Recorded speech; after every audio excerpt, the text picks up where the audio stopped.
Hey everyone, it's JG. The Wang banner just dropped, so I know a lot of you have Wang related questions like, how badly do I need Wang? Where's the best place to put my Wang? And when I pull out my Wang, it emits a black discharge that kills everyone nearby. Is this normal? Don't worry, I'm here to help with these and other sophomoric Wang jokes that you might have.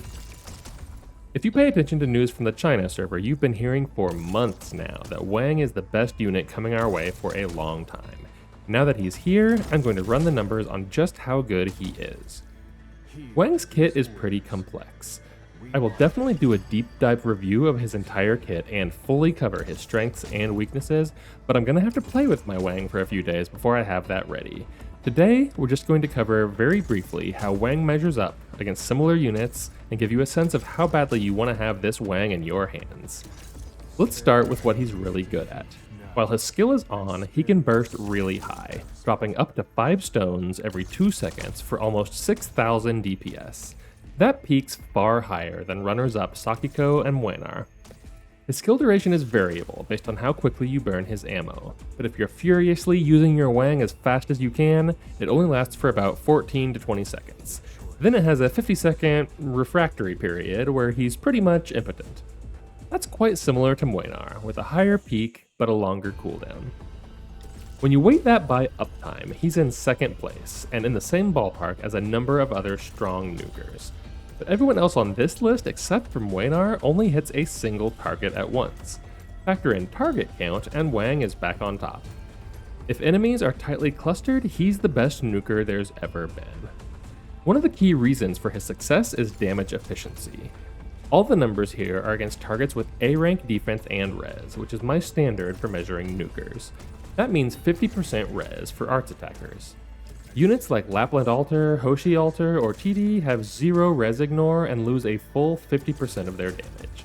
Logos, Aya, or Pramanix Altar come in at 60% damage efficiency due to modest res ignore. Muenar and Lemoine shine here because their big physical hits punch through defense extremely effectively. Wang comes in just below Lemoine at 86% efficiency. Far better than any other arts nuker because his talent 2 can ignore up to 36 res. Even Mantra with piercing elemental damage only hits 70% efficiency. His raw damage numbers are among the best in the game, but he pairs that with exceptional damage efficiency that results in his amazing overall performance. This large level of res ignore also means that he gets even better if res gets ridiculously high relative to other arts damage dealers.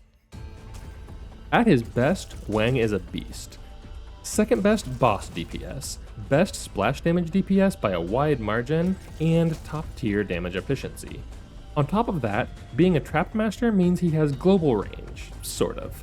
Not quite global like Lapland or Golden Glow, but more global than most others. Even without the max stack of his talent, Wang can be very solid. If you measure your Wang against other S-rank damage dealers, he's in good company. He loses a chunk of his damage efficiency, but your Wang can still pound the enemy pretty hard. Wang stands to be one of the biggest members on any team. Wang sticks out among the competition. Even when you face exceptionally high res, you can just smack those enemies with your Wang and his amazing stones. What do you think? Does your team have a hole in it that can only be filled by a 1,000-year-old Wang? Let me know in the comments. And please, keep it mature, okay? I shall not belabor my introduction. I am Wang, a former strategist. Wait, it's pronounced Wang? This changes everything. Please like and subscribe for more Arknights analysis. It's usually a little more highbrow than this.